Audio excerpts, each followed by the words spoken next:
దర్శనం చేయాలని పరశురాముడికి కోరిక. ఆయన హిమవత్పర్వతం నుంచి నడిచి వస్తూ తీర్థయాత్రలు చేసి వస్తూ ఒక సరోవరంలో నీళ్లు తాగుతున్నాడు. నీళ్లు తాగుతుంటే 2 జింకలు పరిగెత్తుకొచ్చాయి.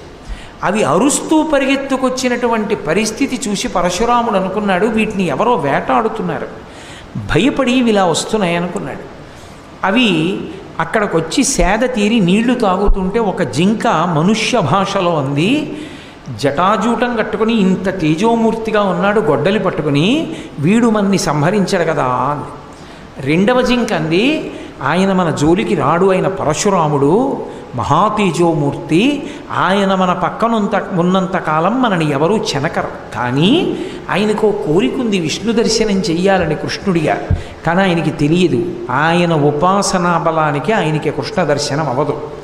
ఆయనకి కృష్ణ దర్శనం అవ్వాలంటే ఈయన అగస్త్యాశ్రమానికి వెళ్ళి అగస్త్యాశ్రమంలో ఉన్న మునుల దగ్గర కృష్ణ స్తోత్రాన్ని ఉపదేశం పొంది జపం చేస్తే కృష్ణ దర్శనం అవుతుంది అని ఆయన తెల్లబోయాడు. ఇదేమిరా 2 జింకలు మనుష్య భాషలో మాట్లాడుకుంటూ నా గురించి చెప్తున్నాయని ఆ జింకను అడిగాడు.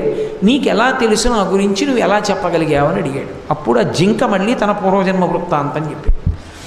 నేను ఒకానొకప్పుడు సుశర్మ అని పేరు కలిగినటువంటి బ్రాహ్మణుణ్ణి, వేదం చాలా బాగా చదువుకున్నాను, కానీ బ్రాహ్మణ జన్మ అయిన కారణం చేత పిరికితనం ఉండేది. ఒకనాడు దర్భలు పట్టుకుని ఇంటికి వెళ్ళడంలో దారి తప్పాను, చీకటి పడిపోయింది, క్రూర మృగాలు రావు కదా అని భయపడుతూ దర్భలు పట్టుకుని వెడుతున్నాను. ఇంతలో ఎక్కడి నుంచో ఒక పెద్ద పులి ఒక జింకని తరివి నోట కరిచి పట్టుకుని పరిగెత్తింది. పులి నోట్లో ఉన్న జింకని స్మరిస్తూ ఒక రాళ్లగుట్ట మీద పడి తలకి దెబ్బ తగిలి నెత్తురు కక్కి మరణించాను. చిట్ట చివరి స్మృతిలో జింక ఉండిపోయింది, కానీ దర్భలు చేత పట్టుకుని అంత వేదం చదువుకున్న